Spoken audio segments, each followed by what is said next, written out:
live, and then Be'ez Hashem Yisbarach we'll send this link out, which is good news for the Jews. Hold on a moment. I'm a holding. There we go. Baruch Hashem. Okay, and I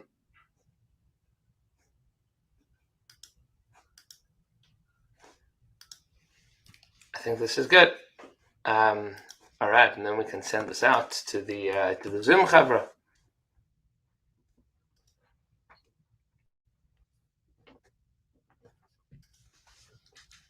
Sounds like it's been a busy week, Rabbi. Baruch Hashem. It has been lunch and learn starting now. Fabuloso. There we go. There you go. Okay, ready to go? I am. Tell me what's going on with you guys? How's nothing as dramatic as a birth and a bris, so all is good times, Baruch Hashem. You know that we have a Yehuda as well. Yes. Around these parashas, it's a very special time. Yeah. A special name. Oh, it's really, really gewaldig. So I'll tell you, when Rav Shechter was here a few weeks ago, we did this question and answer session on Motzei Shabbos, which was wonderful, because it's always wonderful to have like a Q&A with Rav Shechter. Unbelievable. But actually, I posted it because there were some great things that came out of it. We were B'davka asking questions that were like related to like raising families and having children, because Baruch Hashem, there's a lot of young families in the community. Right. So a few guys had asked me, like, can we ask Rav Shechter about like how to name children, like who gets to choose, what are the priorities, like who gets to name these things. So a few things that came out which were really fascinating. One, he said personally, he let his wife choose all the names for all the children. He said the minhag in my family is to name the babies one name. He says, like me, I have one name. He says the minhag in my wife's family is to name everybody two names. I let her name everybody. And he said that there's a Masorah from the Mekubalim. There's a Masorah from the Mekubalim that if you name after somebody that was nifter, it's good for the nifter, and if you name after the parsha, then it's good for the baby. And if you name after both, then it's not good for anybody. So I don't know. You have to decide what we did, because we ended up naming my father-in-law, and for the parsha, it's the same name. Yeah. So yeah. I think we're covered. So we didn't name him two names. We named a name that was both my father-in-law and the parsha, which seems to be fairly serendipitous. So wow, incredible. Yeah, beautiful. It's a lot of fun. That whole Q&A was fascinating, because it was great stuff. You really see just the things you'd never imagined, because he's just so incredibly sensitive and knowledgeable. It's amazing. Yeah, that's Baruch Hashem. Ashreinu. Hold on, where do I put this pencil here? There we go. Okay, so let's do this. So we're basically at the end of the Mizmor Chanukah. We can check what we're going to do after this. But in the meantime, let us jump in. So I think, did we get to my Be'ez B'dami? I think we did. We began it. We got to the middle of it. Okay. So maybe we'll just read from the top of that again to refresh a little bit here. Okay, for sure. Go ahead. So he says, "My Be'ez B'dami el shachas hayilcha afar hayigid misach." So this was David HaMelech saying that HaKadosh Baruch Hu takes me out from tsaros, and even from the tsaros of absolute total loss and lack of clarity. And then he screams out to Hashem. He says, "Ribono shel Olam, this isn't going to help you, right? My Be'ez B'dami beriti el shachas hayilcha afar hayigid misach." Meaning, if I end up miserable and destitute, this is not good for you, Ribono shel Olam. Mm-hmm. So he says, "Chukas ha'chaim ha'tiv'is," the natural desire for life, hamutbas b'toch yusot shel nefesh shel chai, that is plugged in, that is built in to the nature of everybody alive. Mekabelas hi erech adin kodesh v'niskav.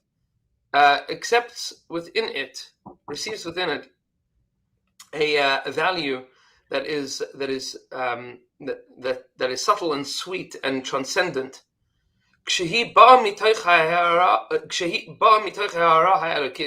When it comes from that spark of godliness, that is listening to the resonance, to the harmony of the desires of the soul.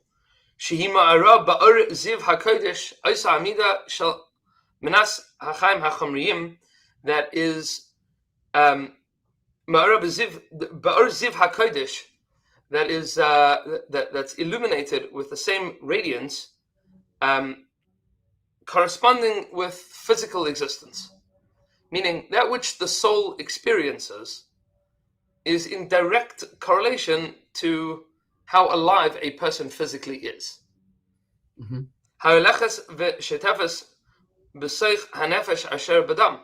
That is flowing and growing within a human being filled with blood. Because physical life comes as a result of this existence of a flow of life. Ve'es ha'humya ha'nafshis shel arigas ha'chaim hamizdachachas al yedei I havtacha shala be'amadasa, and that comes as a result of that pulsating, that alternating loud. It's that lack of certainty of the existence of its continuity, meaning that the heart beats and it pushes blood and then it stops, and then there's another beat and another beat and another beat, and in between those beats there's this I havtacha shala be'emdasa, is the possibility that maybe it won't beat again, that might stop, that might pause.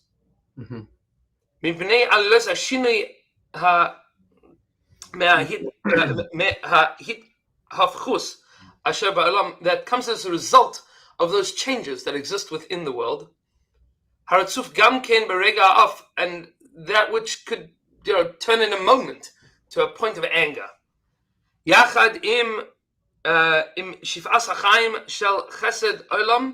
And together with that are those beats of the eternity of Hashem's kindness in the world, which is the will of Hashem who gives life. This is that's where we got up to last time. We had read it very quickly, but this nakuda of things could stop at any minute, but right now they're there, so that's great. That, it's that which gives a person that striving, that dreaming, that yearning for a relationship with HaKadosh Baruch Hu that's making that happen. Right. So it says, and then he says, "V'hachuka haidealis hazois mitargemes es chukas hachaim," and this ideal desire, which translates the chukas hachaim, that desire for life, mipnei hachemla al hadam, wanting my blood to keep on pumping, to keep flowing. Shabala tafkid elyon, that there should be a purpose for all of this. Liyos kli muchan le'shitvei oire shel chaim, that in as much as there is life force flowing through my veins, says David HaMelech, I want my whole life to be flowing with a purpose for existence. Kli muchan le'shitvei oire shel chaim, the veins of light, of life. Chadurei or kodesh, things that burrow through with the light of transcendence. Shebahem yesh regesh shel toida al hatayv hamiskayim v'chesed eli mimeshach hachaim, that has this immense gratitude for the eternal and elevated kindness that Hashem is displaying, that Hashem is showing. V'akara atzilis ba'a al yada, and the highest level of recognition comes as a result of this.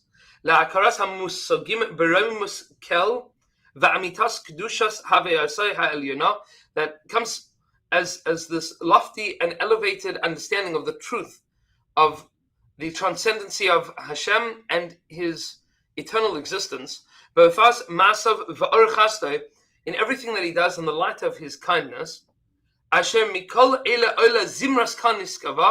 from all of this comes this huge song that wells up, like this hugely harmonious welling up of an experience.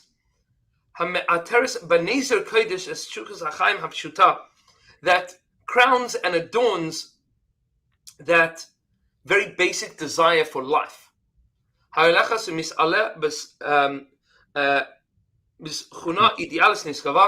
continues to grow with this immense and enormous ideal.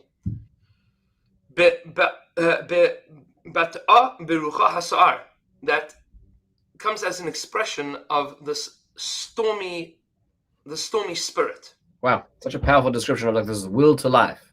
Right. Just wanting to be around, wanting to be able to contribute more, wanting to do more, wanting to elevate more. That's such a powerful sort of like natural force in life. He's saying this is all introduction, because the actual pasuk is Ma Betza B'Dami Ready Til Shachas. Right. It's a little different, you know. Oh, what's so gorgeous about what Rav Kook is saying, and this is like so akin to the way that Rav Kook looks at the world, is that the natural desire, everything in the world has a desire to live, right?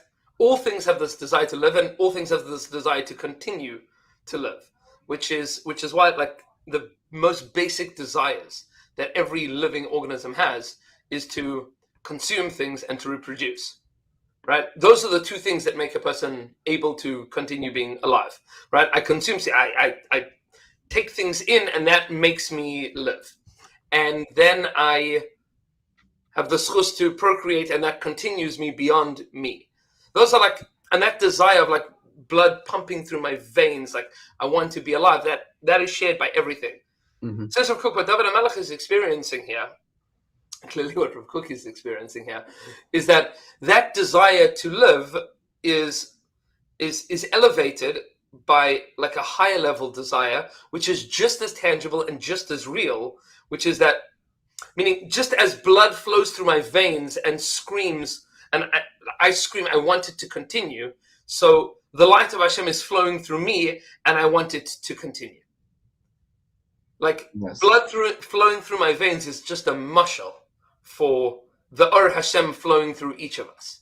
Yes. And that desire to live on a basic, like, you know, animal kingdom, I want to be not dead.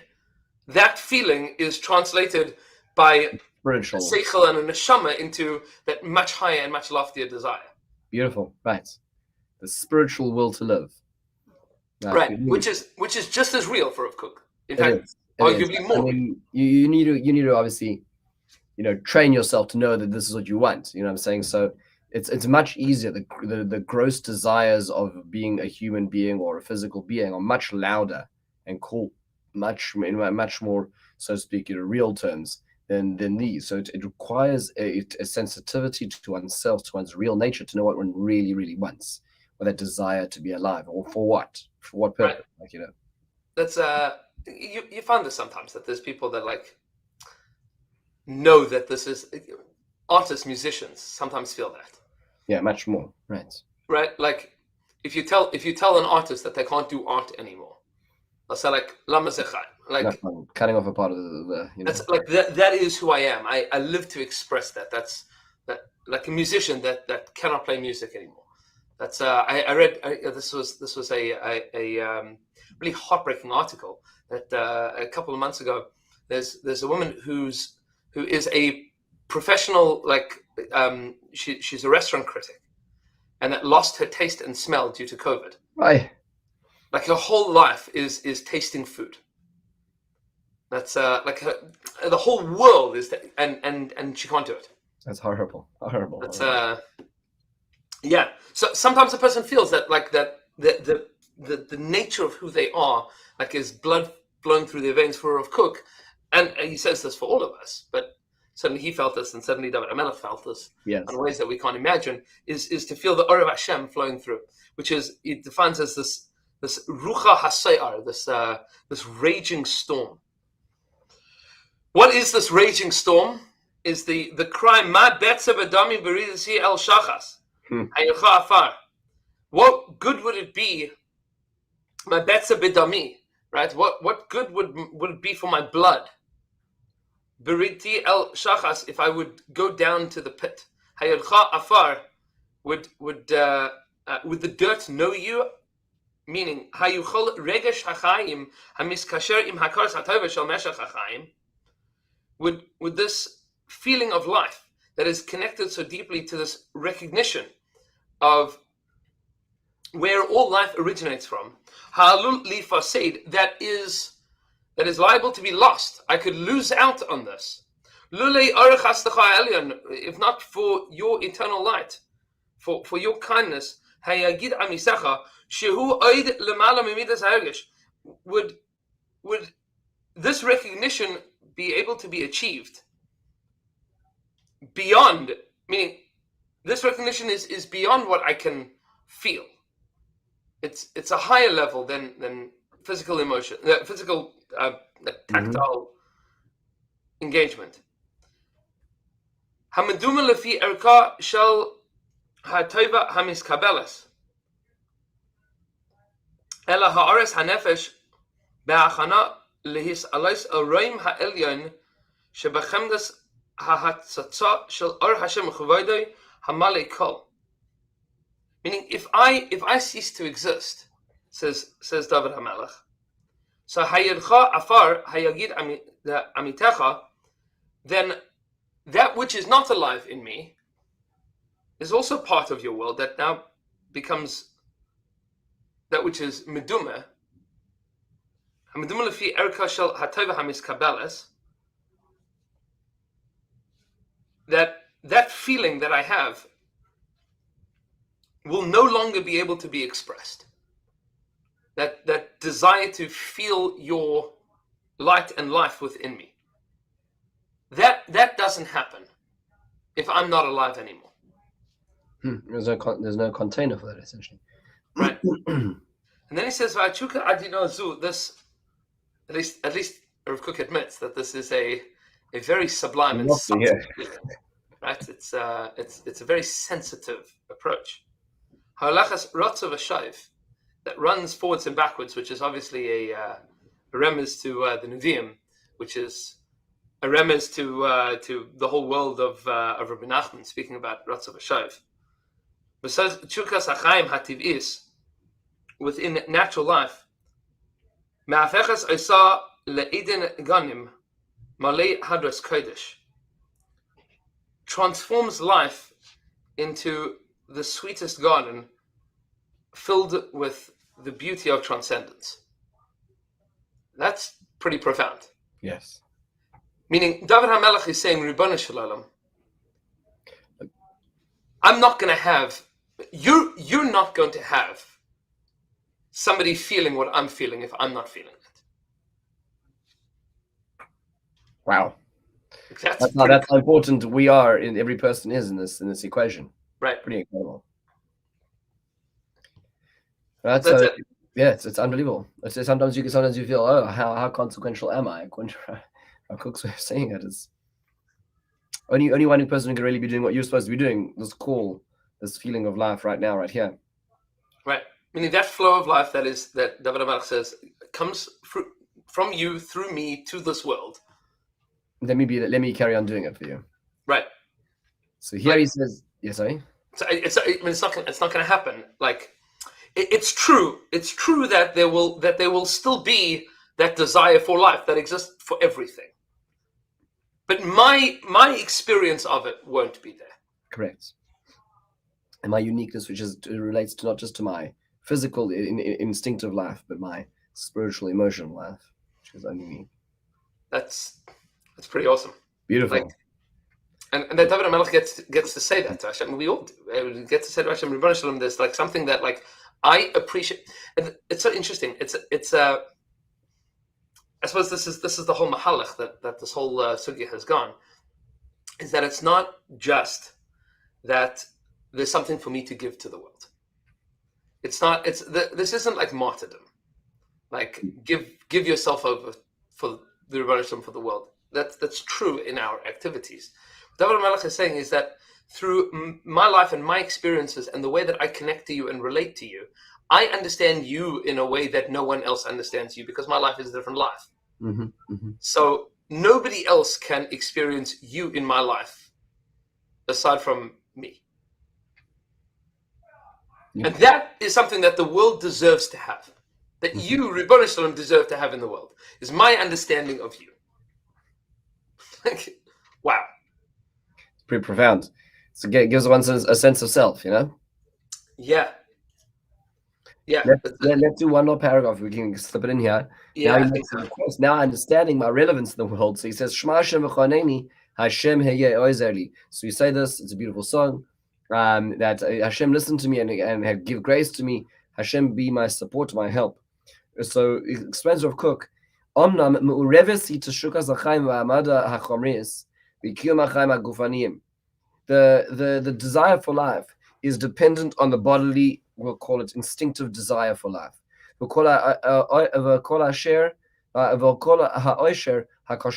everything which is physically connected to it in happiness. It's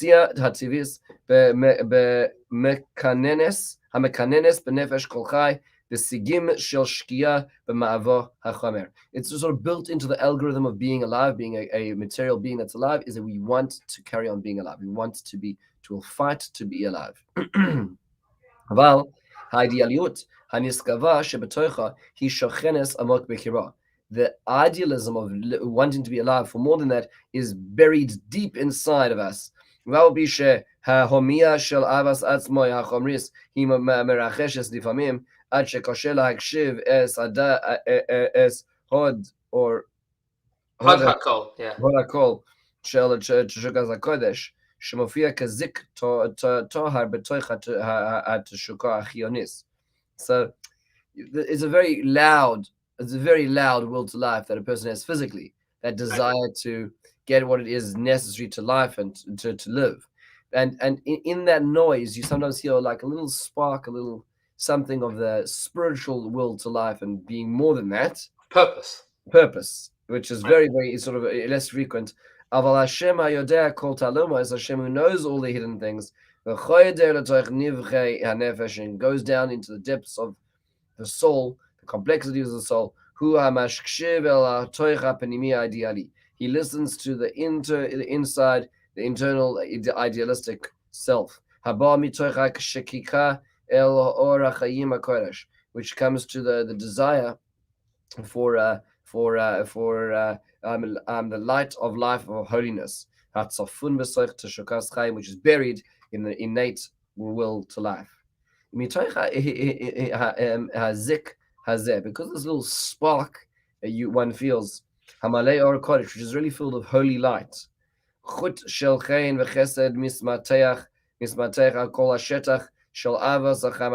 there's a line of chesed, a line of like a very like sort of like a almost like a thread of chesed which is extended over the entire natural will to life. Uva al yedei, and it comes therefore through this aliyah ne'ederes al kol ma'us hanafshis hachionis mitoch kach ba gam ken ha'ezra ha'elyona la'afia al kol masas hanefesh shel hachayim. So it's amazing, that little zik, that little spark to the will to want to live and a spiritual life which is holy has the capacity to elevate the entire will to want to live physically as well. It almost justifies it. It justifies, exactly. Everything else now becomes not just a baboon, in the forest trying to, survive and get food and reproduce and protect the band, but now becomes a human being who's sacredly living a life's mission. And therefore sort of even going to the grocery store to put food on the table, and even going to the job to put money into the bank to go to the grocery store becomes part of that holy aspiration of life. That's right. Very powerful. Now everything that is necessary is also important. as opposed to stam being necessary. Yes, exactly. It's just amazing that important can transform necessary. Right. Meaning, necessary, I need to do this. Okay. Why? Well, because then I'll have food to eat. Why do you need food to eat? So that I can live. So why? Why do you want to live? For us. And once you right. And when the you get answer of I want to live because I want to live. So Rav Kook says that's not a mensch. Right? I want to live because there is a purpose to that living. Yes. And that makes everything meaningful. Makes every single part of every other thing becomes meaningful as a result of that. Sure. Let's see how he ties this into the pasuk. This is very beautiful. Therefore, he says, he says, it comes avoya dezel al yedeze aliyah ne'ederes al kol mahus al nefshis achionis. Turkach bo gam ken ha'Israeli anala fi al kol masas nefesh shel chaim. So your whole life is transformed. Latzlicham u'lisagvam b'poal v'yispashtus ha'masim ha'be'umifanim, to affect all actions. Asher hem mishtargim v'olchim b'chol hachugim asher lachayehem. In every avenue of one's life. By bein b'mesher hem novim. Whether it relates to personal life, or with the other aspects of life, whether it be in the family, in social circles, or as a human being. That's what he's saying. Shema Hashem b'choneni, Hashem yeh. Hashem, listen to me when I call out. Please help me. So I think what he's saying is he's saying, Hashem, inside me there's a little voice. And that little voice really wants to live the life that is in line with your kind of life. Hashem, help me transform that, and that become the raison d'etre of everything else. Right? Make it that everything else is moving towards that. Extend that wish to whatever else in life I have. And it's almost the request, Shema Hashem, listen to what? Listen to that. Listen to that. Meaning there's a lot of noise, but you can hear that thing that is like very, very deeply and very profoundly inside. This it reminds me. There's a piece in Eish Kodesh of the Piazatzna, Parshas Nitzavim, where he says that Anistaros LaHashem Elokeinu v'aniglas lanu v'aninu, that which is hidden is for Hashem, that which is revealed is for us. So he says that there are times of nigla and times of nistar. There are times, and he's obviously talking in the Warsaw Ghetto. Right, there's times of nistar that we are incapable of being out loud, and then there's times of nigla that we can be. So he says he relates this to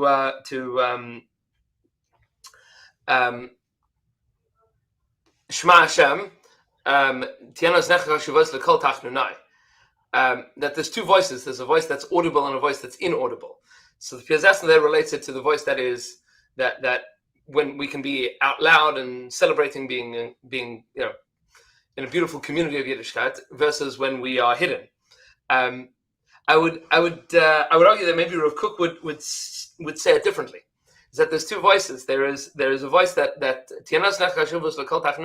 a voice that only the Rebbeinu Shalom can hear, which is that that kol hoid hakodesh. Yeah. That's so deeply embedded, even in our external, beautiful Simchadik lives, that there's a voice that only the Rebbeinu Shalom can hear, which is that purpose. That Shema Hashem V'chaneni, Hashem, listen to that purpose. Amazing. And sometimes, what's interesting is we don't even hear it ourselves sometimes. Right. Hashem allow us to sort of stretch it out so we can really tangibly feel it. Yeah. That's very beautiful. Unbelievable. Ashrecha, Mazel Tov, Rabbi Blumenthal, Metz Hashem. Rabbi Trump, it's such a schus. It's good. And maybe next week we'll finish up. I'll tell you, throughout Hanukkah, this limud was resonating. A lot of lights, yeah. This was great. Okay, and please God, we'll try to get to the end next week, and then we'll see. Maybe onto Baruch Shamar. We'll see. Yeah, we'll decide. That's a shame. Okay. Guys, have a wonderful day. Really, really wonderful to see you. Amen. Always great to see you, and thank you. We'll see you later.